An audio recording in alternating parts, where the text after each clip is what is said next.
Let's first not forget that Penn State was initially a top three team in the country, which means they have the talent to compete with anybody. And I know someone said, well, they lost their quarterback. Quarterback has nothing to do with how that Penn State offense operates, which is why we saw such a celebration and happy smiles throughout that stadium tonight when both of their running backs set school records. I was glad that this time I wasn't in attendance because there was a time when I watched, what was his name? Melvin Gordon run for 400 plus on Nebraska and Wisconsin, and it was painful listening to them announce it over the loudspeaker, and obviously seeing it on Twitter and stuff at the time. But that's not my point here. My point is Nebraska played a really good team tonight. So as mad or as upset as I know a lot of people would want to be, they got their ass kicked by the best team they have played this season. Michigan is not as good as Penn State in terms of talent.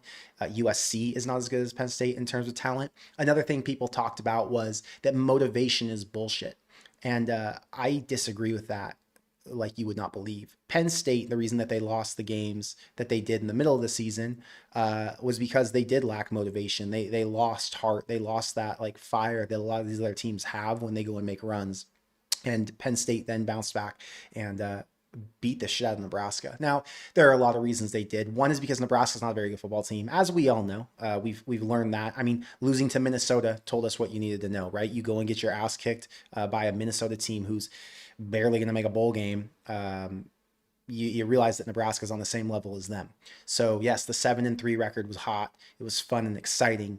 It was better than what we've seen in the past. But the reality is Nebraska is in the thick of a rebuild. And the Matt Rhule year 3 thing where we were all hyped up on it and we talked about it. Yeah, it's just not reality that he was going to be able to do what he did at the other schools he's not going to be able to do what he did at the other schools at a place like Nebraska. Nebraska needed a lot more effort and a lot more love and attention. And I think what we all dream of Nebraska being in their rebuild would be like a year 5, right? Like year 3, Nebraska's got to 7 wins. They're probably going to finish 7-5, hopefully 8-5 with a bowl game. Miraculous bowl game victory, right? Or maybe a win over Iowa, who knows? But my point is, I think that we all set really high expectations for this season. I set high expectations for today. And it wasn't even that I expected for Nebraska to beat Penn State. I didn't think they were going to win this game. But for them to get dominated, when they put up so much fight against Michigan, when they put up so much fight against USC, should have won that game. It just felt like, man, another one got away. I'm sure people in the chat, I haven't read it yet, but people will say things like, I'm making excuses or coping. I'm not. I'm just giving you the reality so you can, talk yourself off the ledge. Nebraska played a really good football team today, and they got their ass kicked for good reason because that was a solid team. If you look at Nebraska's roster, I mean, I'm looking at just the stat line, right? And if you look at a lot of guys on Nebraska's roster versus the guys who were at Penn State, it doesn't even compare. Penn State had a team last year who went to the semifinal, and they lost close. They could have been in the national championship. They brought back a ton of talent. And then they went to the portal, got really good guys. They got one of the best defensive coordinators in college football, period. Penn State is a loaded team. So Nebraska is just not on the same level at all. And I think because of the drop-off that we saw with Penn State this year, and the rise that Nebraska's made in the last couple of weeks, the emotions that we all felt as a fan base, like there was a new energy, this Emmett Johnson Heisman talk, which is all bullshit. All of the hype around TJ Lateef, all of that's bullshit too. All of the excitement that we were manufacturing, it got all of us to believe that they could compete with a team like Penn State, when in reality, Nebraska was going to play the same Penn State team that they were going to face before Penn State shit themselves in the middle of the season. So that's the reality. It's all good. I'm not mad about it. I'm not here to say anything other than Nebraska just didn't have any shot. When they got off the freaking bus, they had no shot. Bottom line. Banzi, thank you for the $10 super chat. Line coaches in DC need to go. This was an embarrassment to the Nebraska brand. No effort. At least the Dylan haters got a slice of humble pie. TJ is just as one-dimensional, just in the opposite way. So TJ, it's hard to put a lot of blame on TJ, right? And I said this a couple weeks ago. I think I said it this week too. I'm not bought in on the whole idea that Dylan's going to hit the portal and TJ's the next, second coming, and that we're going to look at him as like, oh, this is the guy who's going to revive Nebraska's offense. No. Nebraska doesn't just need a running quarterback. They need a lot to be able to be successful. And one of those things is a guy who has more experience and a guy who's going to be ready to go out there and win right away. Rolling with TJ next year would be a risk, it would be a little bit confusing if Matt Rhule was willing to risk his year 4 on a brand new quarterback who hasn't shown very much. And I mean, outside of the UCLA game, he's shown almost nothing. Again, awesome. Hopefully he can win the job in the future, and hopefully he, figures it out and he's going to become a really good quarterback. But right now, as we've all seen, TJ is not the one that we need to hang our hats on going into 2025 or 2026 to feel confident about the offense. We all can agree on that, even the people who are hyping him up. Okay. An embarrassment to the Nebraska brand. I don't like to say that. Nebraska got outmatched by the best team on their schedule. What's embarrassing is that Penn State's record makes them look a lot worse than they actually are. Nebraska got humbled by Nebraska's fans. Nebraska's team didn't. Nebraska's team went in there and they knew they were playing a better team. They knew they were playing a team who were going to kick their ass, and that's probably why they laid down and why Nebraska didn't put the effort that they put in when they went and played against UCLA. It didn't feel that way, at least. The lines got dominated. Everything you're talking about, I totally get it. I'm just not going to jump to the point where I'm going to say this is some egregious loss. The embarrassment to the Nebraska brand was losing to Minnesota in the fashion they did. That was an embarrassment to the Nebraska brand. This is disappointing. It's frustrating. It's a joke. I agree. There are parts of it that were embarrassing, but this is an embarrassment. Minnesota was an embarrassment. So I'm not going to lose it over that. Jonathan, thank you for the $5 super chat. 4 fourth downs and no field goals. 22-37 is way better than 10. Why are we not taking points? So I disagree with you. 22-37 is better when I had Nebraska plus 21.5 in a parlay. I agree. For $150, I wish Nebraska would have done exactly what you're talking about. But from a winning perspective, from a let's challenge ourselves, from a let's actually fight because we believe we can win games. When we are down, we are not out. That's the culture that we're trying to build into this program. The culture that Matt Rhule has been putting in for the last 3 years. You do not now come back and say, well, fuck it. I just want to get points on the board. No. We're playing to win. The idea is down but not out. Second half, if you got to come back and do what Texas A&M did last week against South Carolina, you can do it. Nebraska's obviously not the team who can do that right now, but they're building towards it. Maybe it gets to be that in 2027, 2026. Who knows? It doesn't matter the timeline. The point is you have to take your shots. You have to try to win games, and I'm really glad Matt Rhule tried to win the game. Nebraska does not have the athletes to win the game yet, right? It's just unfortunate. But yeah, Jim, thanks for the 555. He says, disappointing effort overall. Makes next week really iffy for me. Today I actually had no change on my opinion about next week. My opinion on next week, whether Iowa or Nebraska won or lost, whether Iowa lost today or won today by 20 or 30, didn't matter. Iowa won that game against Michigan State by 3 points. They damn near lost. They didn't look very good. They looked like Iowa, as Iowa always does. Iowa's now 6-5, I believe. They're 7-4. They're just like Nebraska, I think. Both are going to be 7-4, fighting for an 8th win. Today's performance by Nebraska and today's performance by Iowa do not have any change on my opinion on that game. That game is going to be the same as it always is, because we know what it is. It's a game that's a dogfight. Not a dogfight in terms of good football play, sloppy football play, and who makes less mistakes. And not just who makes less mistakes. Who makes less mistakes at the right time. Like Iowa, who doesn't screw things up in the fourth quarter, whereas Nebraska, who tends to, right? So that game is going to come down to the wire. Iowa's going to win by a field goal. I'm almost certain. I mean, I don't know how I don't bet Iowa next week. Just being honest. How do you not? Anyway, Nebraska likely finds a way to lose that game, but today had nothing to do with my opinion on that. The last 5 years of watching Nebraska and Iowa football have had everything to do with that. So unfortunate. We'll see what happens. Nintendo says, my question is what brought their motivation back? I don't even need to read the rest of what you said. No disrespect, but I'll tell you the one thing. They fired their coach. And when you fire your coach, there's this new life that comes in because the second coach comes in, the interim guy comes in, and he sparks you. Kind of like what happened with Mickey Joseph in Nebraska. Someone said something about, was Baylor in a better spot than Nebraska, or was it? Randy says, you're telling me Baylor was in a better spot than Nebraska. What the fuck in year 3? Okay, look, Baylor was in a better spot than Nebraska in year 3 for 2 reasons. One, they were in the Big 12, a little bit of a lesser conference. Again, that was a Big 12 with the Oklahomas and the Texases back then, but still not the Big 10. That was the first thing. The second thing was Baylor was not coming back from the dead as much as Nebraska is. Baylor had a serious issue, and Matt Rhule had to go in there and revive that program. But Baylor was off of Heisman with Robert Griffin within the last 10 years or whatever it was. They were off of multiple 9 and 10 win seasons under Art Briles. Like, that was a program that wasn't completely dead. So although, yes, he did a great job in reviving it from all their scandal, that was still a program that had a lot of bones, and they were able to get built up. Nebraska has a lot more baggage. They're starting from so low, right? Nebraska had to bring in all these young guys, and Nebraska's roster's, I think, still the youngest in the Big Ten or second youngest in the Big Ten. It just is what it is. When you don't have the older senior guys who are bigger and badder and faster, you're going to have a hard time competing with teams like Penn State, who literally have a roster that stayed away from the NFL and came back to win a championship. I mean, what else is there to say? Lawrence says, before this game, Nebraska's fourth down conversion rate is 37.5% and field goal percentage is 80%. Take the damn points. I don't agree with that. Why? Take the points to lose 21 to 37. Let's win the game. I want to win. I'm tired of close losses, of excuses, of progress. I don't want progress. I want to win. Even if Nebraska, goes 6-6, but they have one big win because they took their shot, at least that's something to get excited about. Give me something to be excited about, because right now, I'll promise you, I'm not excited. I don't feel good. Like this hat, I don't even like wearing Nebraska shit anymore. It doesn't even feel good. I did at the beginning of the season. There was a lot of excitement, a lot of hype. There's hope. Now, this hat doesn't represent hope, excitement. It's just, I'm just over it. As a lot of you guys are too. I can tell in the views. I look at the stuff like the clicks on Nebraska videos on YouTube, like from not my channel, but every channel that posts them, and they're all down. People just are tapped out. They're just kind of over it. And it's not fortunate because Nebraska's 7-3 for the first time in a long time. They're playing for a lot, right? They were in position to finish with 10 wins this year before this game.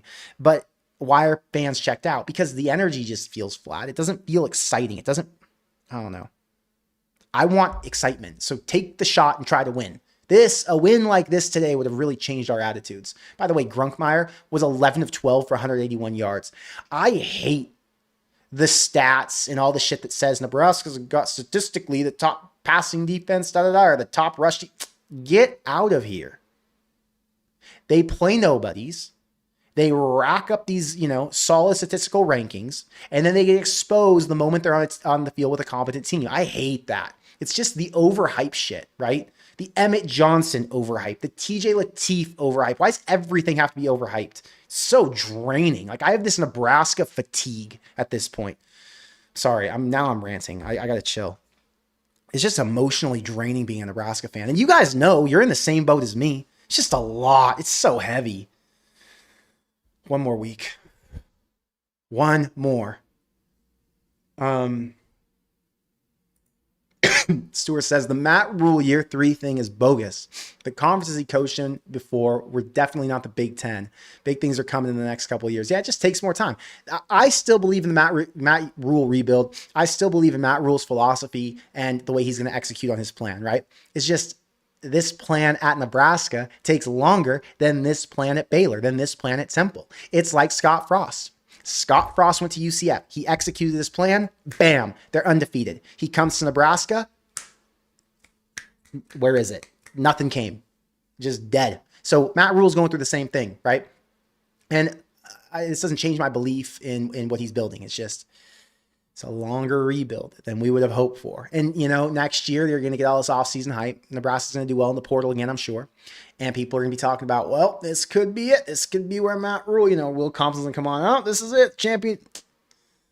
Look, if Nebraska could be a solid 9-win team next year, like this year, Nebraska probably finishes 7-5, right? They're a dog at home next week to Iowa. Iowa has their number. So let's say they finish 7-5.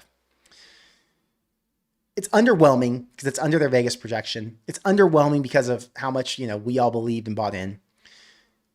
But realistically, for his year 3, it's still improvement.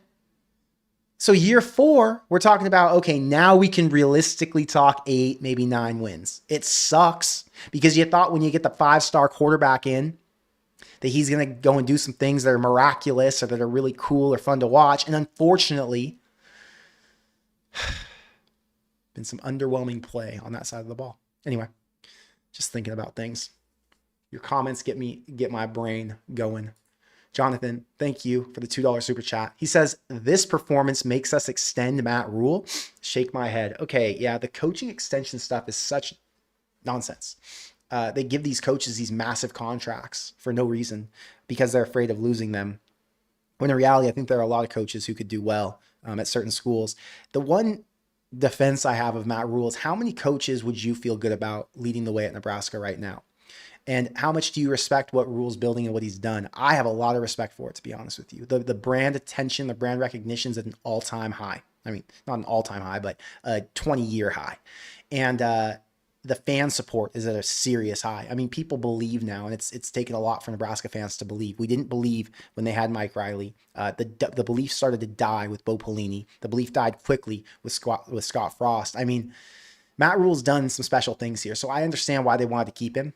But yeah, I get your point. From a wins perspective, it's tough, but you just have to remember this is a process they're building, and the way Matt Rhule is going to build his program is different from how Curt Cignetti is going to build his program. It's different from how Lane Kiffin's going to build his program. And Matt Rhule is not as much of an X and O guy. There are different styles of coaches, right? Like Lane Kiffin, we're just going to be honest here. Lane Kiffin is likely going to be the head coach at LSU next year. Lane Kiffin is going to have a top 3 team entering the season next year, and Lane Kiffin will likely be coaching in a semifinal, if not national championship next year as a new coach at LSU. His strategy is different. His philosophy is different. His skill set's different. Matt Rhule's a CEO. He's not the guy who's going to go and call the plays. And I'm not sure I don't want to say qualified, but if you would compare him to some of these other X and O guys, I think he gets out-coached. And that's why it's so important that Matt Rhule gets really good coordinators with him who can be the guys who execute it. One thing that comes to mind right now is how much is Dana Holgorsen on a leash, right? Like how much is he allowed to do versus how much is Matt trying to hold him back? And same with Sat, like how much was Sat doing on his own versus how much was Matt trying to interject, you know? So that's another thing to think about. What happens in the off season? A lot of these X and O coaches do really good things. And so it's interesting to see what Nebraska would be with an X and O coach, like a Kenny Dillingham or a Dan Lanning who calls the defense to Oregon, or a Lane Kiffin who calls the offense at Ole Miss, Lincoln Riley who calls the offense at USC. These are all interesting things, just talking points. I went on a little tangent. I apologize. Sean says, I thought TJ played fine. He made some throws, missed some, protected the ball and is learning. And that's the reality. TJ wasn't going to come in and be a star. TJ wasn't going to come in and be Nebraska's future quarterback when he goes on the road to Penn State. TJ was going to come in as a backup who hasn't been trained for this position for an off season. He's just, trained to be a backup. He's a freshman. And he was serviceable. He threw for 187 yards, had 15 yards rushing. I mean, he did enough. Was it enough to help Nebraska win? No. Was it enough to keep Nebraska in the game? Absolutely. And there were other things that really held Nebraska out of the game, right? Not scoring in the red zone multiple times. That really hurts you.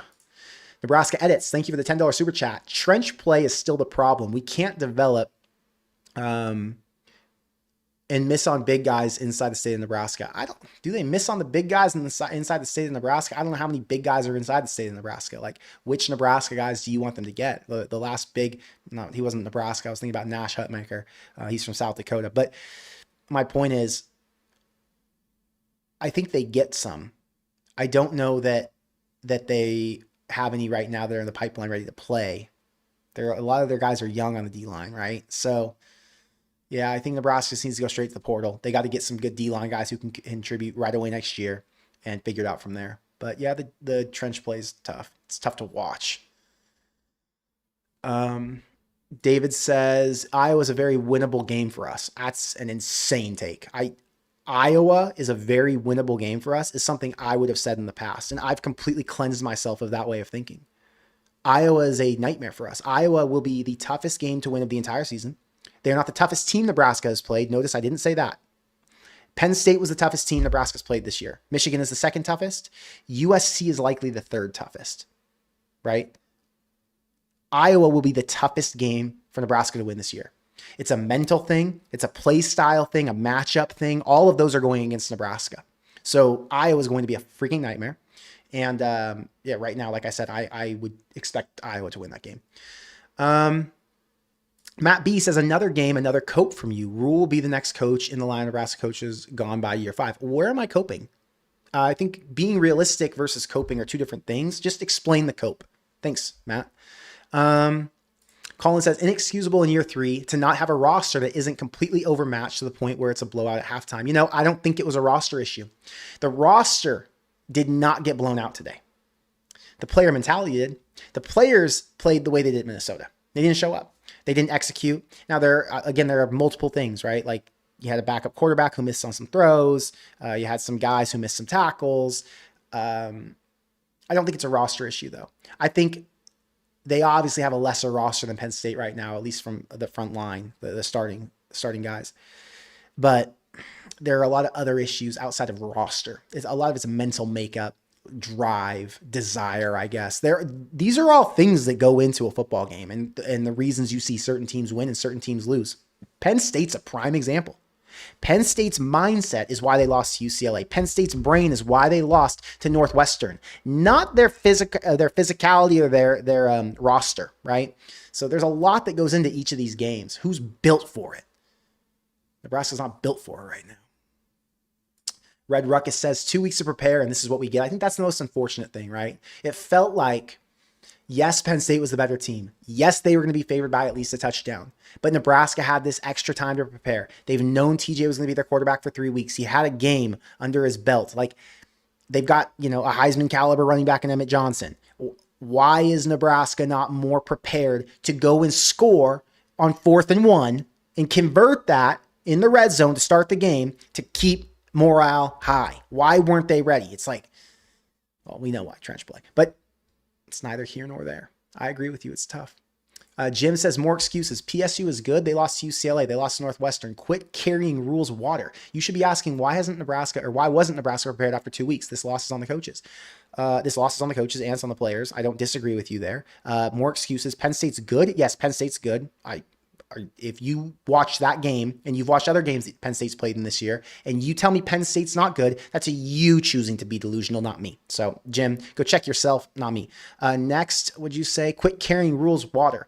I'm not carrying his water. I just think that when you have a coach who's done as much as Rhule has, you got to give him time. And Nebraska, coming from where they came from, has got to give him 5 years. So I'm going to tout his water, I guess we'll say, for the next 2 seasons. And if things don't work out over the next 2 seasons and we start to see regression or we don't see improvement like we have so far, because all you've witnessed, Jim, is that your name? Jim, is positivity out of Matt Rhule after every single season. Everything has gotten better. I will defend Matt Rhule because I have a fucking brain. You can choose to be negligent and ignore it. I won't. As much as I'm a hater, as much as I'm pessimistic or negative and I get on here and rant, I have common sense. Okay, I'm sorry. I tripped on you. But don't be stupid in my chat. Anybody, not you, Jim, but everybody, don't be stupid. You piss me off. Matt Rhule has made Nebraska better in every single year. Every single way they've gotten better. I mean, recruiting, staffing, roster, player development, getting to bowl games, win record, everything has gotten better. Brand recognition, everything. I'm not even that passionate about this coaching staff. I'm not even that passionate about Matt Rhule, but I'm passionate about common sense. So it pisses me off when you say stupid shit. Sorry, again, just don't say stupid shit. Okay. Gotta calm down. I just get on these little emotional spurts. I don't know what's wrong with me. I just have this weird imbalance in my head, I think. Okay. David says, is it the coaching staff and it's a coaching or it is the coaching staff and it's a coaching staff's inability to recruit superior athletes. Plus nobody really wants to come here. Weird comment, David. So coaches are recruiting good athletes at Nebraska. Nebraska hasn't had an issue recruiting athletes over the last few years. They have a lot of really young athletes who are trying to be developed, right? So that's the first thing. Second is nobody wants to come here. College football landscape's changed. Players want to go where they get paid the most and where they feel like they can win. Nebraska's improved in both of those categories, and they're doing pretty well. So they are getting good players here. Nebraska has a 5-star, I think, safety in the lineup coming, a borderline 5-star quarterback. They got a 5-star quarterback 2 cycles ago. I mean, Nebraska's done a good job getting talent in. So I don't know that I entirely agree with this comment, just to be straight with you. Chat just went crazy on me. Give me 1 second. I gotta scroll back through here. There's a bunch of super chats I have to answer. I took a long time in chat. I know sometimes I get on these little tangents responding to individual comments. Jonathan, thank you for the $5 super chat. Thank you for being here. He says, down and not out only works when we can score. 6 minutes left with all the field goals gives us a fighting chance. We would have been down by 15. So I agree with you, right? But when you're playing Penn State on the road and you know they're going to score touchdowns because your defense can't stop them, I think that's the mentality. So I get it. I agree. There are certain times you got to pick your spots. But 4th and 1, when your offense just drove the entire field, go for it. You've got to. when they just showed we're going to freaking impose our will with our rush attack, and we've proven we can do it with Emmett Johnson. Take your shot. Let's set the momentum. Otherwise, we're going to lose this game. And we're not going to lose by, in their heads, they're like, we're either going to get blown out or we're going to have a shot to win. So I get it. But I also understand your side, Jonathan. There's two sides, right? It's like, which way do you want to be? You want to be a little bit more conservative? If you would go back to the Michigan game or the USC game, games that were really tight, you're like, yeah, we should have freaking taken those points. But in a game like this, I guess Matt Rhule saw it differently. Because Matt Rhule's already had the experience. He's already watched some calls where he decided not to take points, bite him in the ass, right? So it's tough, brother. It's tough. Afanucci, thank you for the $20 super chat. I grew up with Nebraska being a powerhouse and winning multiple national championships. The reality now is that the program has turned into the 90s Kansas Jayhawks, a complete and utter joke. Bad coaching with average recruits. Look, I think we've already passed the 90s Kansas Jayhawks Nebraska. So I think the 90s Kansas Jayhawks Nebraska was the Mike Riley era, the end of it, to the end of the Scott Frost era. You could argue the first year of Matt Rhule, but we've seen enough progress to where we can't compare them to the Jayhawks of the past, right? The Jayhawks were real shit. Bad coaching. I don't know that we have the right coaching staff in place. I would agree with that. There are some questions. I also think the average recruits comment is a little off. I think Nebraska has some stellar guys that got out of the portal. I think they have some really young guys who are going to be good, like a Rex Guthrie, for example, who's a freshman right now, and you have to wait for him to come into his prime. Kate Petschok. There's a bunch of guys who are young, right? So I think it's a tough transition period that we're going through, but I don't like to overreact and say the coaches suck, the players suck, and it just, let's move on. Like, move on to what? You have to build back better. So to build something back, you have to go from whatever foundation you start at. And this is where Nebraska starts. It's a little bit down bad, but they're trying to figure it out, So I get it, brother.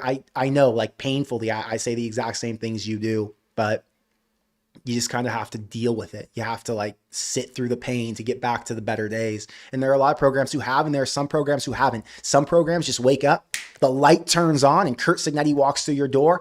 Let's freaking rock. But for whatever reason, Matt Rhule's not that type of coach, is what it is.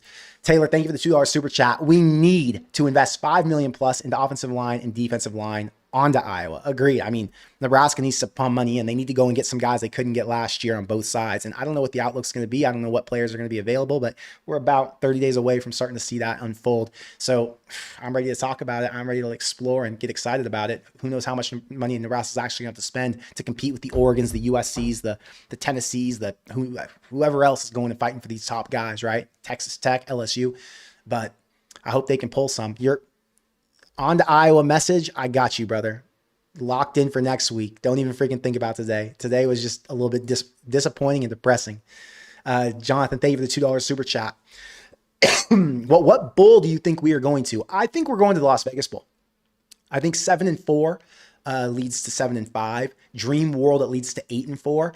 Either 8-4 or 7-5 would get you to the Las Vegas Bowl. I think it's a unique bowl game because it's not one that Nebraska's played in yet, so it would be attractive for them to invite them. It's a good bowl game. They'll get another good team like a Utah or maybe not a Utah. It depends. Arizona or an Arizona State who will likely end the season 8-4, one of those two. So it'd be attractive for Nebraska fans to go because it'd be against a team who's got a good record. So I think that's most likely where they end up. And then there's an outside shot. They end up in the Music City Bowl if they can get to 8 wins. But I think most likely is Vegas. That's where I put my money right now. I'm also hoping for Vegas, as you guys know. So that's my thought. Bull Party says our own line looked better simply because Latif can avoid pressure. They're just as shit as usual. I thought the O-line looked good at some points, not just because of Latif. There were times where he'd do a 5-step drop back. He'd sit in the pocket and there was no pressure on him. And he was moving around a little bit, navigating the pocket. But the line did well at times tonight. So again, I don't think the O-line is special or anything. I mean, they got a lot of issues, but yeah, Latif, his running ability at times made them look good, but they were serviceable tonight, I would say. Charles says, Nebraska fatigue is very real. It's crazy, man. I look in my closet, all my Nebraska hats. I'm just like, oh God, like I think about this team too much. I think about this team too much when they let me down so often. It's like, it's just tough. Let me see here. DC, DL coach, O-line coach, all need to be gone. I really chat. Like, let me know who you think is going to be gone. I don't know this answer at all. Do you think there will be a change in the coaching staff? Like, will Matt Rhule go out? Let's assume they lose to Iowa since they're dogs in that game. They lose to Iowa. Does Matt Rhule seriously make a change at any of his position coaches? I don't know. I literally could not tell you. Like, there's no vibe. Like, before we knew Ed Foley, get the hell out. We knew that was coming. But outside of that, there hasn't been anything that's like, oh man, Satterfield, we knew he was going. Is there anybody though where you're like, oh yeah, that guy's on the chopping block? As fans, we can overreact and be like, oh man, we don't want Rhule, for example. But is there any real smoke to that? I don't know. This might be the exact same staff next year. Get yourself prepared.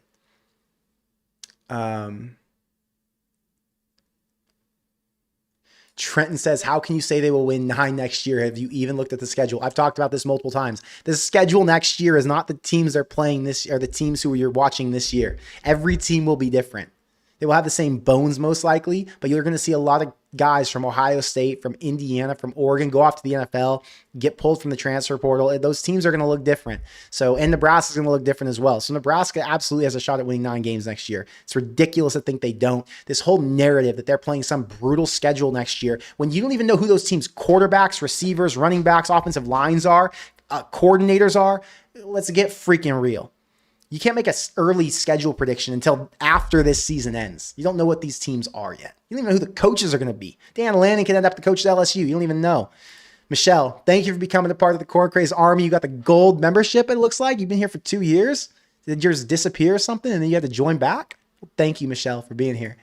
GBR14, thank you for the $5 super chat. Need 20+ million for the roster and top tier pay for good coordinators, or these losses will continue. You know, Nebraska sounds like they got money. Like Matt Rhule, the way he talked in that press conference after his extension, it sounds like they're committed to spending. If they are committed to spending, we're going to see some new players come in, right? Especially on the offensive and defensive lines. From a coordinator's perspective, what do you want to see change? Like, I think a lot of people want to see a new DC. But who? Like, who's a good DC that Nebraska could go out and get? You know, there's a DC over at Boise State named Eric Shenander. He's been good at Boise State. Do you want him to come to Nebraska? Because he was at Nebraska and he failed. My point in telling you that is you can go and get another DC, but just because they're good somewhere else doesn't mean they're going to be good here. So there's a lot of risk in fleshing out who you already have, unless who you have is not competent and not getting the job done. Do you look at John Butler and say, that guy is shit? Because I don't. I look at him and say there are some deficiencies with that defense, and man, I wish we got more out of him. But is it all John Butler? Or is it the guys up front? Is it the guys making tackles? Is it the secondary missing tackles and being out of position, taking bad pursuit? Or is it John Butler? It's an important question to ask yourself, because I would hate to say we had Eric Shenander, who was serviceable, has a bunch of, not Eric Shenander. We had John Butler, who's serviceable, has a bunch of experience, and he's in his very first year, and hopefully he'll make like a jump and he'll get more familiar with his players. And then as they recruit better ones who fit his scheme, whatever. You get my point. I would hate to get rid of him for a guy who comes in and then absolutely blows it. And we're like, back to square one. So I'm hesitant. That's all I'm saying. All I'm saying. BZ, thank you for being a member. Thank you for the $5 super chat. He says, as bad as this feels, I call this season a win. If we knock off Iowa next week, F Iowa. I think a lot of people feel the same way you do. I actually do as well. Beat Iowa next week, go to a bowl game.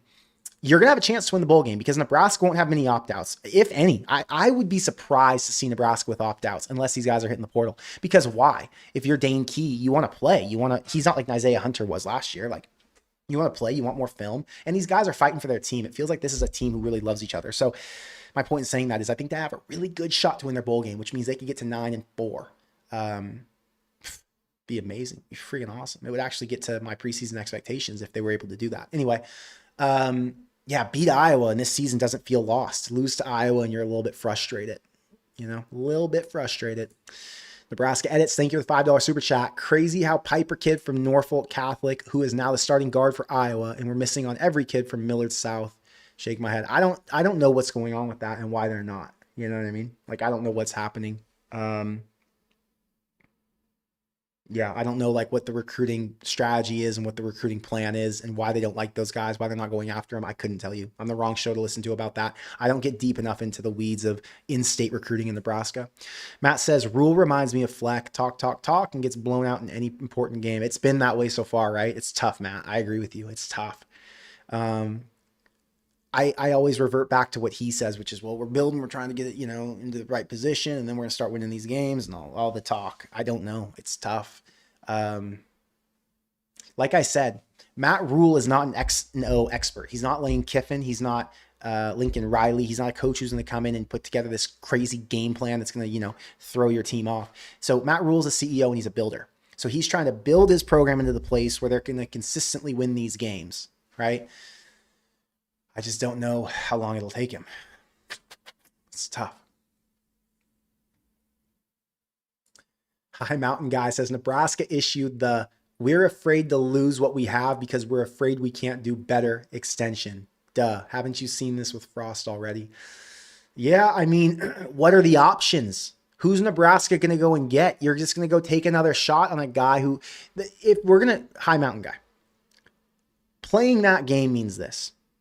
Nebraska doesn't extend him. They lose him to Penn State, let's say. Now they're at square one. They got to figure out who they're going to go hire. You go and hire the James Madison coach, okay, and you pray that you have another Curt Cignetti. Well, if you look at the entire body of all the coaches who've been hired from that exact position, from a G5 successful team, and you bring them into the Big Ten, how many have been successful in Power 4 conferences? Probably not that many. I don't know the numbers. I'm just assuming not that many. I can factually state that. There's a big risk, right? And so if you're seeing progress with your coach, you want to lock him in and you want to try to get him to the point where he can have the ending, the happy ending that we all expected, right? What we thought year 3 and year 4 were supposed to be, but maybe it comes to Nebraska in year 5. So if it's going to take him till year 5, you want to spend the money and you want to keep him. Hope for the best. You only got so many shots to go after coaches. So I get why they extended him. I'm not a Rhule hater. You know what I mean? Like, that's the thing. A lot of people, they get high and tight on these coaches. It's like, man, you just got to give them time. It is what it is. Armin says, be real. This was your season to show massive improvement, but you didn't. It was a season to show massive improvement for sure. But if Nebraska gets to 9-4, it was still improvement from where they came. So this season's not over. They have 2 chances to show they've made massive improvement, I would argue. 9-4 would be massive improvement for this program. So yeah, I think you're a little early with that comment, sorry. Nelmsy, thank you for the $5 super chat. I'll take being a volleyball school at this point. At least somebody knows how to spend money. Hey, Nebraska's a basketball school too right now. They're winning. So let's appreciate it. Dana H is way overrated. Come at me, don't care. Based on what we've watched, I totally understand that. And I'm still trying to understand if this is a Dana issue, if it's an offensive line issue, if it's a Rhule issue, if it's a Rhule issue in not letting him do what he wants. Like, is Dana calling the offense he wants to call, or is he being held back a little bit by Matt Rhule? That's still a question for me. So I don't know. But I understand your comment and your concern about Dana, 100%. I think a lot of people have some animosity towards some of these coaches. Case says, take the points. Everyone always talks about the analytics / win percentage of touchdowns versus field goals, but does anyone ever consider the win percentage when we don't score field goals? Yeah, today, take all the points you want. It was the same outcome. Nebraska was going to lose, so I don't know. Take the points, sure. Nebraska lost with the points. Nebraska lost without the points. Try to fucking win. Jonathan, thank you for the $5 super chat. If we get the bowl win and go 8-5, okay, good start to the rebuild. 7-6, we need a change in coaching. We can't only get 7 wins. That's barely 50%. Okay, now we're talking. Like, let's put some parameters on it. I like that. 8-5 with a bowl win. I could understand him saying, okay, we've seen progress with this staff. 7-6, it's the same shit we saw last year. However, we had better players. We need some changes, man. Jonathan, thank you for the common sense that this chat needs guys like you, Jonathan. Hey, chat, be more like Jonathan. Come with common sense takes instead of just complaining about nonsense. I like that. This is a productive conversation. I appreciate you a ton, Jonathan. You're the man. Sean, I was just watching the game, just so you guys know what I did tonight. I went over to Whiskey Row in Old Town Scottsdale, and I watched the game with Minnie, her husband David, and Sean. We were there until halftime, and Minnie was so frustrated by the way the game was going. She left. She grabbed her tab, paid it, and she dipped. I was like, holy shit. You guys know I've been to some games with Minnie. We've had our ups and downs, emotional roller coasters watching this team play. But watching her leave the bar in the middle of it was crazy. Sean and I stayed back, hung out. Sean's a good dude. Okay. Sean and I are going to go to the Arizona State, Arizona game together next weekend. Okay. The extension thank you for the $10 super chat. Thank you for being a member for over 2 years. The extension with Matt Rhule was a little overhyped and somewhat underdeserved. If he goes, it sets us back years even further. Also, what's to say we don't hire another Scott Frost? Yeah. So let me unpack this a little bit. It was overhyped and not deserved because Matt Rhule hasn't done anything yet, is what people say, right? The problem, like you said, is if he leaves, what if you hire another bad coach? So how much do we think this extension will set Nebraska back if they have to pay him the buyout? I personally don't think it's going to set them back anything. Like it will financially a little bit, but not enough to matter. They always figure out the money thing at Nebraska. There is plenty of money to go around. They will always find it. And if the donors really want that coach out, they will pay the buyout. So Matt Rhule getting the extension really just locked him in, as from our perspective as fans. It really just locked him in so that he's going to be at Nebraska and not flirting with these other coaching opportunities and keep peace of mind within the locker room and within the fan base. Okay. If he still has to go in 2 years, they're going to pay the buyout to get rid of him. That's just the bottom line if things are that ugly.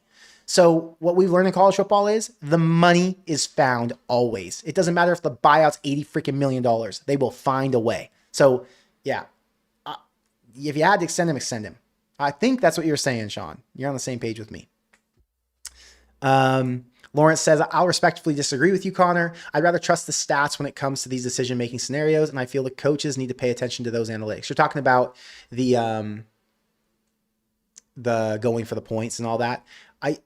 I think it's situational. So I agree with you, Lawrence, in most cases.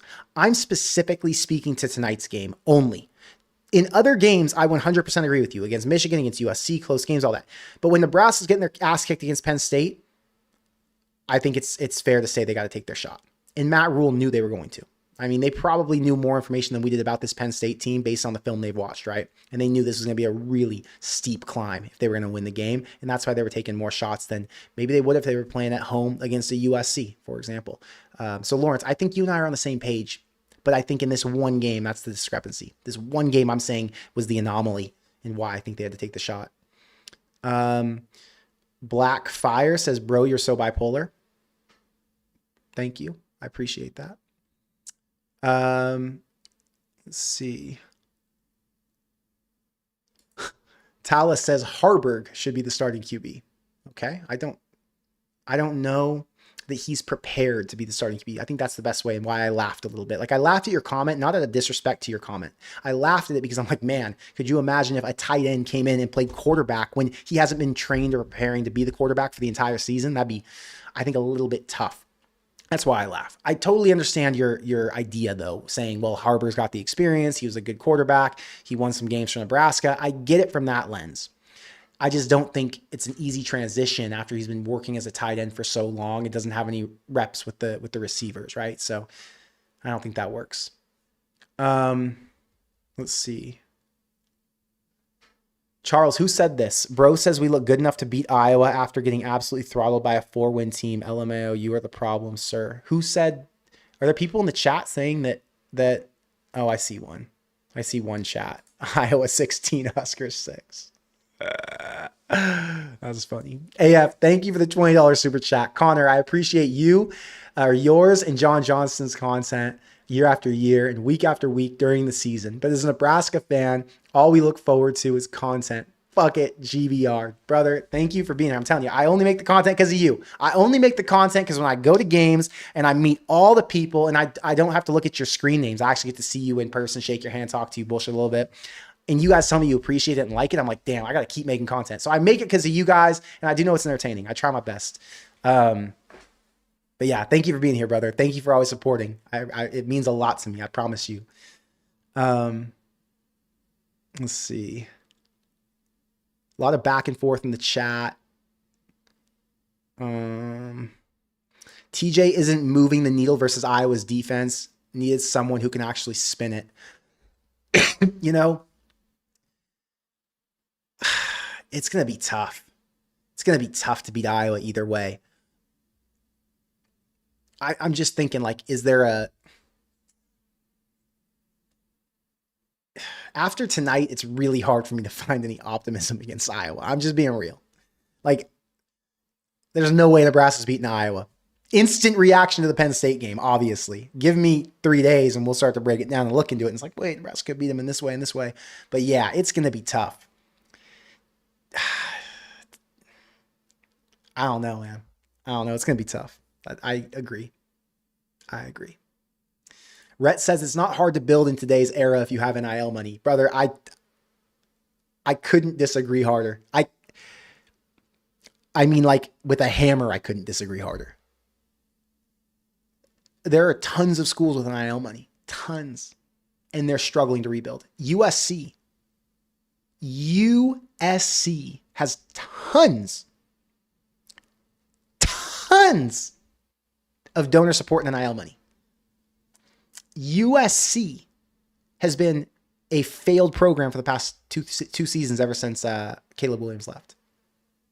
So that's a prime example. Nebraska is another prime example. I mean, there's tons. I just can't think of them off the top of my head. Like School of the Money, Florida, LSU. So it is hard to rebuild. It's hard to build in general. It's a very challenging sport. So it's way more than just NIL money. Way more than that.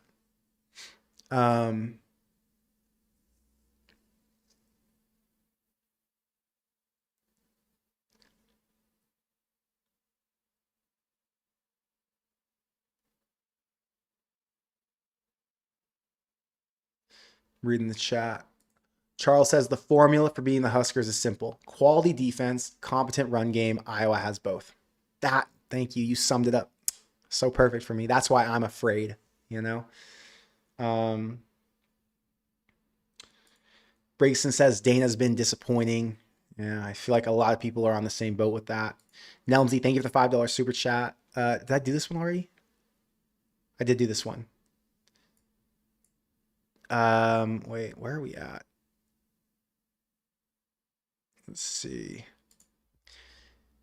I will say that it's surprising that the O-line and D-line aren't better under Matt Rhule, considering this is something he's known for. I think that's another disappointment. Matt Rhule's acclaim when he came in was he was an NFL line coach. And yeah, they have not had that many offensive and defensive linemen in the NFL outside of last year. Last year, they had some defensive linemen go to the NFL. But right now, it's looking a little bit ugly. Trenton says, what if Nebraska only has 5 wins next year due to how difficult the schedule they have? The schedule difficulty next year is not even that big of a deal. You guys are way overhyping it. They have one tougher game. Like if you compare them all to this year, it's like one more really hard game. They're going to win 6 games next year. But yeah, it would be a freaking disaster. Annie says Nebraska's 2026 recruiting class. I just lost it. Nebraska's 2026 recruiting class is the worst in the Big Ten. Don't hate on me like you did to Jim, but facts. I'm not hating on you. I agree with you. That's a factual statement you made. There's zero hate coming from me for that, Annie.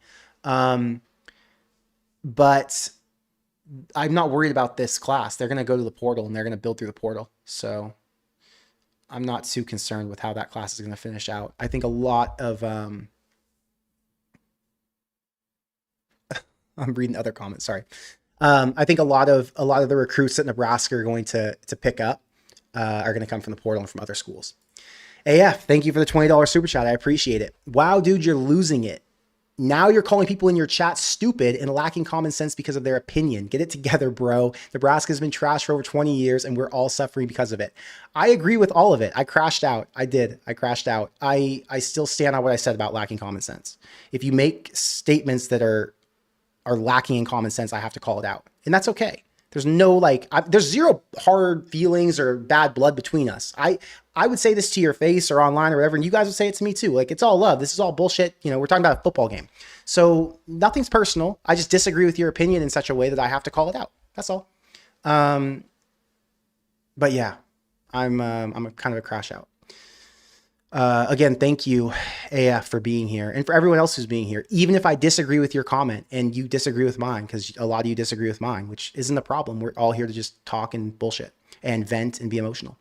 Brixton, thank you for the $2 super chat. Wanting Rhule gone is a tell of no ball knowledge. I didn't say it because if I said it, someone in the chat might get upset with me. But Brixton did.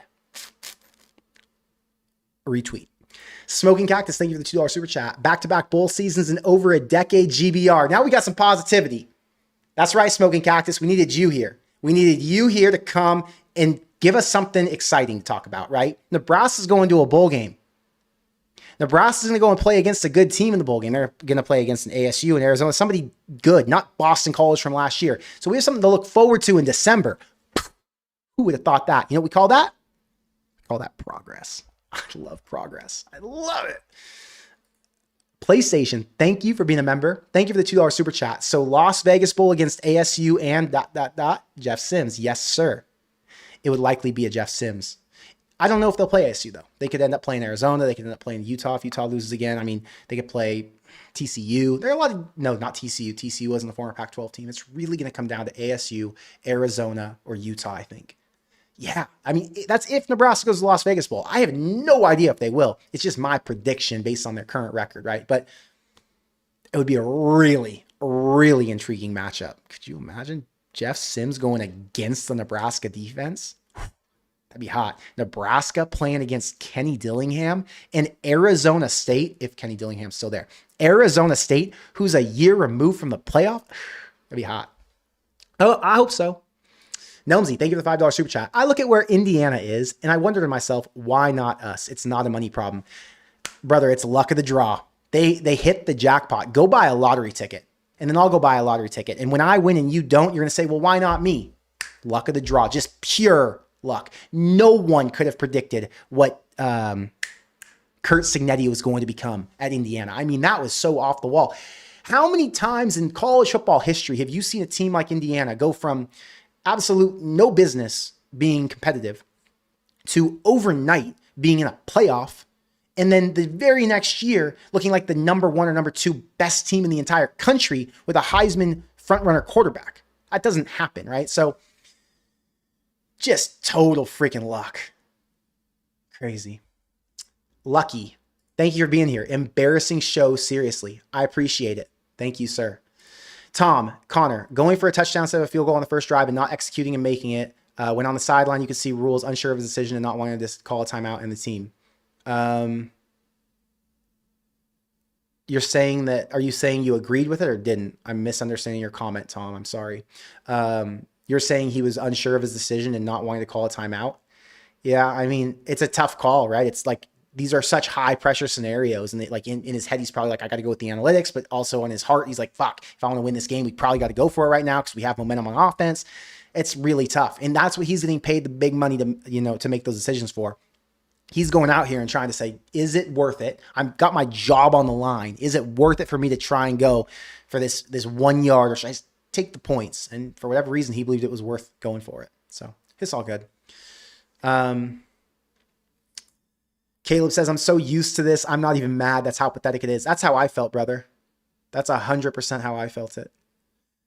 Black, $20 super chat, and he hasn't addressed it.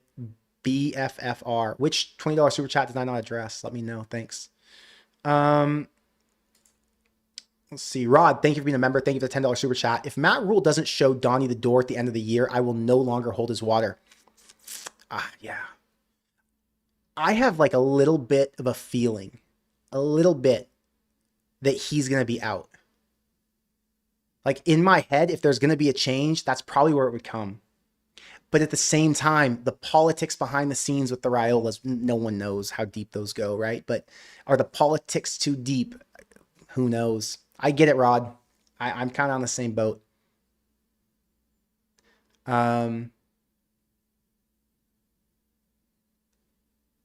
Matt Rhule better start sucking for them recruiters. That's an interesting comment. I don't know what that means. Annie says, what teeth whitener do you use? I don't know. It's a green.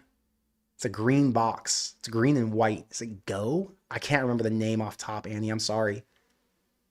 I can't remember the name. Ben says Tony White would have us at 10-1. Thank you for breaking it up. I appreciate you, brother. Thank you for breaking it up. Tony White. Tony White left at the most interesting time for a team. Who won't make a bowl game this year, despite claiming a lot of their players and a lot of their fans claiming that they had way more talent than Nebraska did, playing in a lesser conference than Nebraska does. It's so weird and bizarre how that all shook out. Tony White, he won't be a head coach next year, I don't believe, unless he went like, I don't know, FIU or some shit. FIU's not available. I'm just, throwing out a tier type of school he would fall into. It's interesting. Yeah, Oil Withers. Connor screaming at his fans in support of Rhule is tough to watch. I'm not screaming at my fans. I'm having a spirited discussion. There's a huge difference. Huge. Spirited discussion is what we'll call it, though. Thank you for being here, though. Max, thank you for being here. Thank you for being a member. Thank you for the $20 super chat. Butler is fine. Our pass D has made some major leaps this season. He can't completely control how young the linebackers and a lot of the line is. Some can say develop them better, but it just doesn't work that way. And I think that's kind of where I'm leaning right now. There are a lot of young guys on that defense. It's his first year as the coordinator. There have been some good. There has been some bad. And I'm more in a wait and see, and let's see if he can bring them to the next level. And what happens when they go and get more guys from the portal? What happens when they get some of these guys who they've recruited into their system and who are a little bit older playing? Those are all things I'm kind of waiting on. And again, it goes back to Matt Rhule, right? Matt Rhule is a defensive guy. Matt Rhule is going to run his system, and the assistant's important, but Matt Rhule is the defensive, leader, I guess you can say. So whichever guy's in charge of the defense, Matt Rhule is going to have his handprint on it. So I'm not too worried about the John Butler thing. Like if he was to return next year, even if Nebraska lost one of these next 2 games they play in, if he was to return next year, I'd say, yeah, fine. It wasn't a John Butler issue. There are issues. They've got to correct a lot of things, but I'm not like, John Butler is trash. Let's see. Moss, you've never been blocked. You're only blocked if like a moderator blocks you for spamming the chat. So say whatever you want, Moss. Andrew, thank you for the $5 super chat. If Nebraska football was a stock, since the end of the Colorado game in 2001, it would be down 80%. Like 85%, 90 probably. Yeah, it'd be down bad.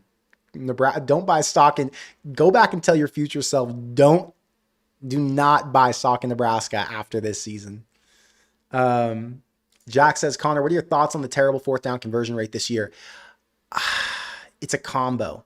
I think there's something to be said for the offensive line not getting the push. Like Nebraska's getting bullied at the line of scrimmage, and that's one of the reasons that they're not converting, because most of the time they're going for it. They're in 4th and short situations.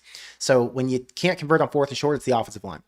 The other thing is the play calling. What decisions are they making? And then the other thing is Dylan, is Dylan being back there the best use of what they have? Or could they run with like a wildcat formation? Could they run with a Heinrich Harburg? We've seen them do so many things in the past that they've either worked or haven't worked, and you start to second guess yourself. But at the end of the day, you see some other teams go out and do things and you're like, wow, that was impressive. I wish Nebraska had a package that could line up and go and get it done. So I don't know. I'm not an X and O coach, right? I don't know what the solution to it is, but I would think it starts with the personnel and the players who are up front. So I don't know. It's tough. It's tough to watch. It's painful to watch.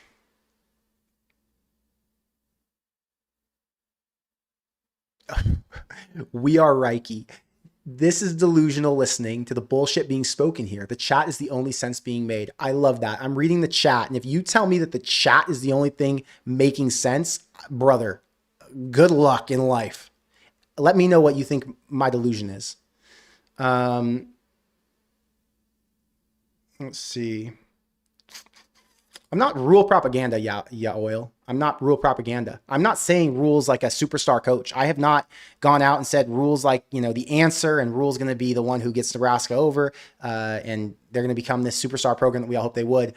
I'm just saying that he's the better option than firing him or letting him go right now, in my opinion. maybe I'm wrong, and maybe there's another Kurt Signetti out there. Maybe I'm wrong. Maybe Lane Kiffin wants to come to Nebraska. Maybe they can go and get Deion Sanders, and we see a second coming of Deion, and he goes and has another son or something. But I'm gonna right now say I believe Matt Rhule is the best option they've got. So let's rock with it. He's 3 years in. The amount of money invested, the amount of resources they put into the program, and all of the staff they brought over. Why restart when there's only been progress while he's been here? I don't think that's a non-common sense logical take. Actually, I so fundamentally believe in it that I won't even give you the chance to tell me it's not. Unless you were to provide me some sort of a descriptive argument here that tells me why he's a failed coach, why they need another one, why he's not made progress, even though he factually has. Put that all out here for me so you can change my mind. I'm totally receptive to it. I'm not going to back down from that stance. Like, what? I just popped the chat up on the screen. I'm not even going to read it. I just popped it up just to show, because the chat's the only thing that makes sense here, not me. Jim, thank you for the 555. For F's sake, a winning program is a marathon, not a sprint. Appreciate that, Jim. I agree with you, brother. I agree with you. CJ, who cares? Buy this clown out. Who do you want at Nebraska who would come? Like, if you could pick your coach to be the head coach at Nebraska next year, who would come to Nebraska? Who would it be? I'm just curious. And I get it. Like, I understand why some people want a new coach. I do understand it. And I just don't believe they need one. Jonathan, thank you for the $5 super chat. The bowl game win last year gave the program $5 million. The buyout isn't too high. That's why bowl games are great. We win. It means more NIL money. All of those things are true. And it's awesome. It's awesome that Nebraska can afford to buy their coach out if they had to. I just don't think they need to right now. And I do think Nebraska is going to have plenty of money to spend in the portal this year. I just hope guys are going to want to come. I really hope they're going to want to come. Party says, got to give Matt Rhule some slack. The job is not done yet. I don't know if he's on schedule, behind schedule, ahead of schedule, but he does continue to make progress. That's the bottom line, Party. But you, like me, are delusional, according to some people in chat. So, I don't know. We can't win, brother. We watch him make progress, but we're the ones in the wrong. Are you taking shots running 3 plays into the gap within the 5? I do not mind them going for it, but how was crazy. And I think, Sean, that's what frustrates a lot of Nebraska fans. We watch the same exact thing every year. It's like every season when they're down in those situations, they run those same types of plays and they always fail. Go back to Ohio State last year with Dante Dowdell at the goal line and Nebraska couldn't punch it into the end zone. It was like, really, we lost all 3 and then they didn't convert. There have been so many examples of that. And I just don't think they have enough tools in the tool bag. They're like, we don't know what else we're going to do. This is the best and most effective way to get it done. But if it doesn't get done, like, why didn't we go and evaluate and see if maybe there was some type of trick play or some type of little pass, or maybe they just don't think their personnel is going to go out and adequately get the job done. So I don't know. Nebraska's got some issues. That's all I do. All I do know. CJ says, at least Core Craze is not talking playoff anymore. There you go. That's a good one. I've been off the playoff talk since USC, since they were out of it. I only talked about the playoff when it was a potential. And I didn't talk about it as in I believe they're going to the playoff. I mean, I did in the very beginning of the season. I was like, rah, let's go. But once we watched them, I knew they weren't going. Yeah, the playoff talk's been dead for a minute, CJ. Don't worry. Lawrence, thank you for acknowledging my previous comment. To clarify, the field goal should have been attempted when the score was 0-0. Once we were sniffly behind, going for it on 4th makes sense. GBR. There we go. Yes, you and I are on the same page there. The Angeli, thank you for the $10 super chat. Fans need to forget about the past. Living in the 90s will forever be the death of Husker fans. 4 years ago, we just wanted to be bowl eligible. Slow progress, better than no progress. 100%. I don't think fans are living in the 90s, though. I think fans they constantly elevate their expectations and their standards. And the Nebraska standard will always be the Nebraska standard, or the Nebraska expectation. The Nebraska fan expectation will always be the Nebraska fan expectation. And although this year we weren't able to live up to it, or last year we weren't able to, or next year maybe not, we still have to get back to that. So if we're seeing progress toward it, we're eventually going to continue to raise those expectations and say, okay, this is where we need to be at. Now, if Nebraska got ridiculous and said we need to be Ohio State and we need to win national championships consistently and be back-to-back champions like Georgia, then you could say we're being a little bit extreme. But right now, it's fair to adjust your expectations slightly after you see a benchmark hit. And last year we saw a benchmark hit. The year before, You didn't see a benchmark hit the year before. Last year we saw a benchmark. This year, hopefully, we see one with like 8 or 9 wins. But I agree with you. It's tough. Toyota guy says, I thought Latif played as good as he could personally. I do too. He maxed out what he was able to do today. He was no turnovers. He didn't take any terrible sacks. I mean, he got sacked, but he wasn't, he wasn't the key problem. He landed some throws. He threw for over 180 yards. I mean, there were a lot of positives to his game. Is he equipped to go out and be the quarterback at Nebraska right now this season and win big time games on the road like at Penn State? No. Is that okay? Absolutely. He wasn't expected to be. This is the battle you deal with, over the length of a season, and you're dealing with injuries. But it doesn't change my opinion on Latif. Like, Latif has a ton of opportunity, a ton of upside, and hopefully in the future he develops into a starting quarterback. Today was good. Good showing for him. Decent showing for him. Not great, not a winnable showing, but, he did enough. Emmett Johnson, again, 151 yards, 27 carries. My God. Had a long 52 rush, 22 receiving. Love Emmett Johnson. Lawrence, also love your live stream, or your live streams are fun to watch, and you give solid input. Big Red forever and always. I appreciate you, brother. Thank you. CJ says you're finally getting it. Maybe I bet by Thursday you will say we beat Iowa. Man, I won't, CJ. I don't think I will. I don't think there's a world where I get excited and like even flirt with the idea of maybe there's a world where Nebraska wins. I think I'm out on it. I think it's an automatic Iowa win in my book. Like, I'm going to predict that. Everything about that game scares me. It scared me for a long time. And especially now without Dylan. Yeah, I'm on the same page as you, CJ. Iowa's going to be tough. Let's see. Yeah, Eric says Iowa's a bad matchup for Nebraska simply because of our line play. That, and because Nebraska has a backup quarterback. Where's the game at Iowa? It's in Lincoln. It's in Lincoln. Let's see. David says, hey, Kelly, is Connor gay? That's like the most random question to ask to a stranger. Like the most random. I love YouTube. Like the comment section is always just gold. Dylan, thank you for being a member. Thank you for the $5 super chat. I don't know, man. I'm 4 for 4 on games. I thought we'd lose this season, and I had us going 8-4. Vibes alone, we're beating Iowa. Dylan, I hope you're freaking right. If you're 4-4, I'm terrible. I thought Nebraska was going to beat I thought Nebraska was going to beat USC. I thought Nebraska was going to beat Minnesota. I thought they were going to beat Michigan. Who else did they lose to? I mean, they haven't had that many losses. It's hard to, unless you call out a win, you know what I mean? It's hard to be negative in terms of win-loss record. Yeah, they're 7-4. There weren't that many. Anyway, you're doing better than me. That's my point. So I hope you're right. Kelly with the positivity. We're winning the Natty next year. Okay. Appreciate that. Let's go.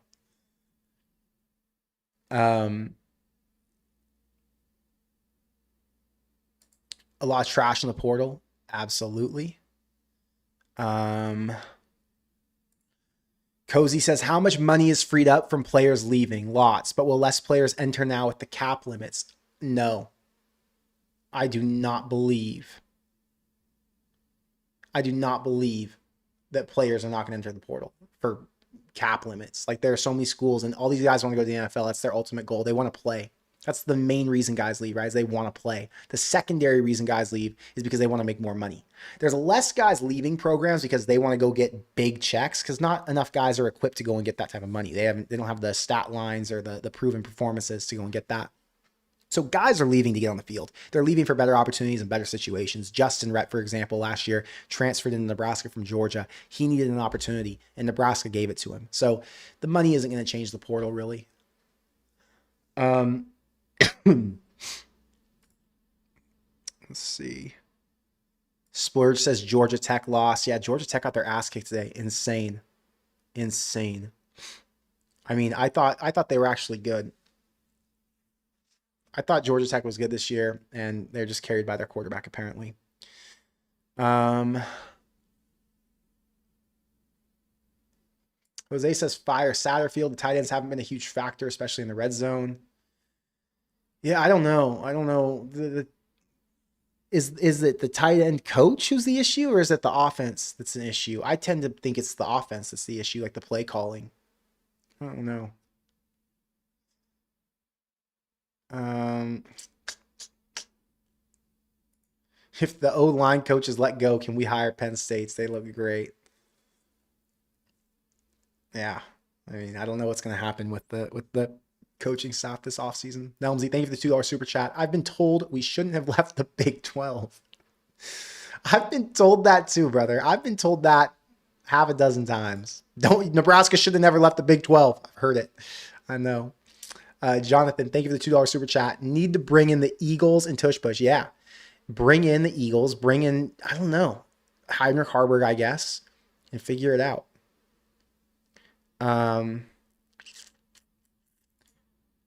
Carl says it took Bob Devaney 9 years to win it all. The only, response I have to that, outside of I agree with you, like, yeah, it sometimes takes time, is that was a different era of college football, Very different era. MJ says, I would love to know who the chat thinks we should replace Rhule with and who the hell will actually come here, LMAO. Wait, did I say that? I feel like I said that. High Mountain says this marathon started 26.2 years ago. The irony. Can't make this shit up. Man. Carmelize, thank you for being a member. Thank you for the $5 super chat. Not sure if you've mentioned it, but I like the decision to go for it on the first drive. Hated the play calling on the next one, GBR. Yeah, I mentioned I like the decision to go. I trust these coaches and they watch all the film of these teams and they know if they're outmatched. They know if they've got to take their shot. So yeah, I'm not an X-No guy, and I'm not watching the game film the weeks before, and I don't know who the interior D linemen are, who they think they have an advantage over is, right? So I default to the coaches, and I'm like, okay, if I'm going to ride with Matt Rhule and Dana Holgorsen, I'm just going to believe that they're doing what's best. And at 4th and 1, after you've got momentum on your side, I'm all in. Let's go. The play calling on the next drive, I don't even remember what it was, brother. So much happened after that first drive. I don't even remember what the next drive was. Let me look it up really quick so I can jog my memory. So second drive was a punt. Nebraska 1st and 10. Rush left. Then it was a short left throw. Pass to Danke for 19 yards. I remember this drive. How did it end? It was a penalty. They had a penalty that took them 2nd and 9, and then they were 3rd and 10. And then after 3rd and 10, they threw it short to Emmett Johnson, and they couldn't convert. So, yeah, it was what it was.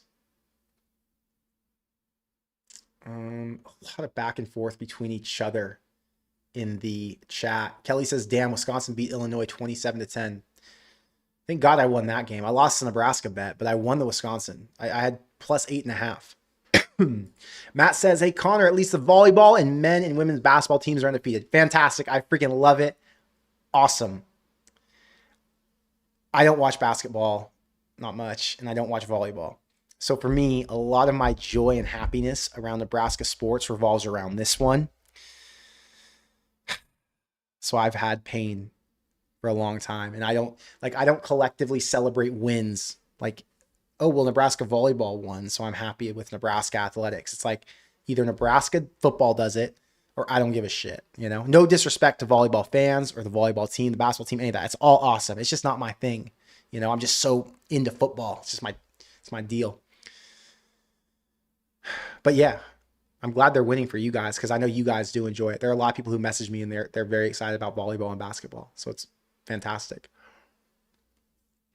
Kelly says people who think Dylan sucks are plain stupid. I disagree with this, Kelly. I'll tell you why. Dylan has been underwhelming. He has not lived up to the 5-star billing. He has not lived up to what we had hoped he would be when he came to Nebraska.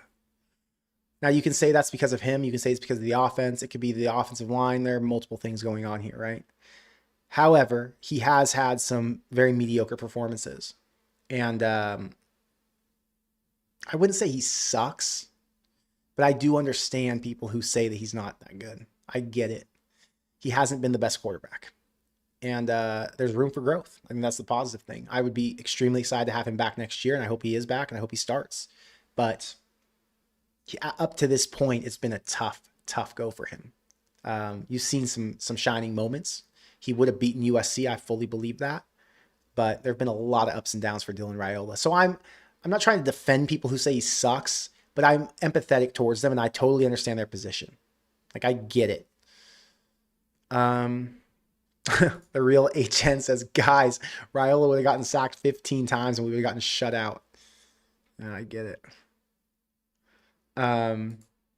PlayStation, thank you for the $2 super chat. Thank you for being a member. Thoughts on Penn State players calling for Terry Smith to be their head coach? I mean, they get passionate. The players got passionate for Mickey Joseph a few years ago at Nebraska. They get passionate for the guy who they're riding with in the moment. Obviously, this guy's a former Penn State player.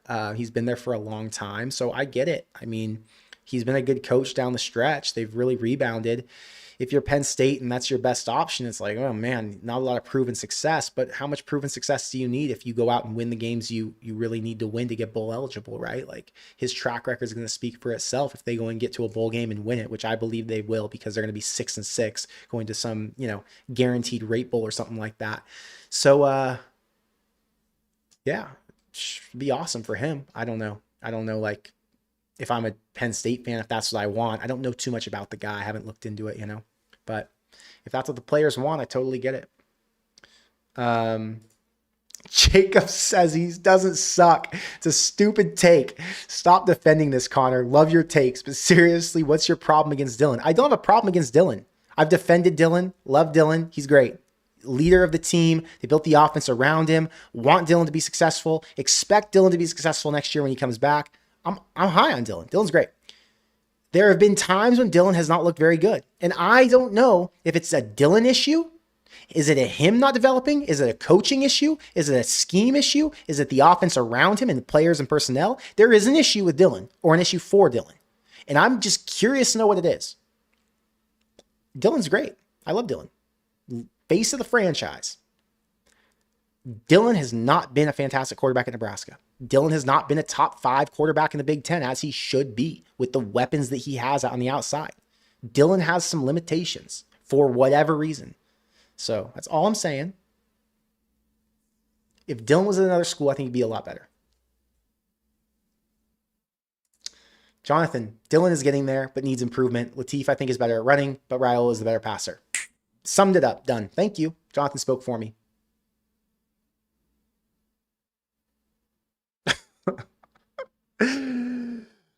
RB, this is such a I don't know, like, if we're trolling. It's just a random comment. Like, I pulled it up because I think it's trolling and it's funny. Thank you for commenting. I like the lightheartedness. The chat can get so emotional at times. I can get emotional at times. So when we get a little bit of ridiculousness in the chat, I appreciate it. Thank you for lightening the mood. Real HN says, guys, I hate to say it, but Dylan is 99% not coming back. I think that's ridiculous. Come on, 99%. I think if TJ Latif would have been a superstar and would have won today and then beat Iowa and then created this quarterback controversy and then the fans would have been dogging on Dylan and didn't want him, then we could say he's not coming back. Right now, Dylan is itching to get back. There's a chance Dylan doesn't come back, but I think that's seriously unlikely that he would leave Nebraska. Where would he go? Nebraska's a great spot for him. He's the starting quarterback. He's not going to lose his job to TJ Latif. I mean, Dylan will be back. I'm confident now. That could change, but I'm confident now. He says Dayton decommitted. The domino effect has started. That Dayton decommitted because he looks at the writing on the wall. Nebraska knows who their quarterbacks are right now. I want an opportunity to play. Do I go to Nebraska where I don't have an opportunity? Do I go somewhere else where I do have an opportunity? I get why Dayton's leaving. But yeah, I don't think Dylan's leaving. We'll see. TJ Bob says, I'm still happy with TJ Latif. And then MJ says, what's TJ done other than win a game against UCLA? Yeah. I mean, the TJ comments, he's a freshman quarterback. I think it's a little bit early for me to get excited about TJ Latif or talk too much into it. We'll see. But guys, I've been on here for a while. It's been an hour and 20 minutes. I'm going to go eat dinner. I appreciate you rocking with me this whole season. We got one more week. We got Iowa next week. I got the post-game reaction. I got a video before. I'm not going anywhere for Thanksgiving. I'm going to stay home, stay in Arizona. So I'll be here making content. It's been a freaking draining season, man. But I appreciate you again being here with me through it all. So until next time, thank you all for being here. I apologize if I crashed out on any of you specifically. It's all love still. And I'll see you in the next one.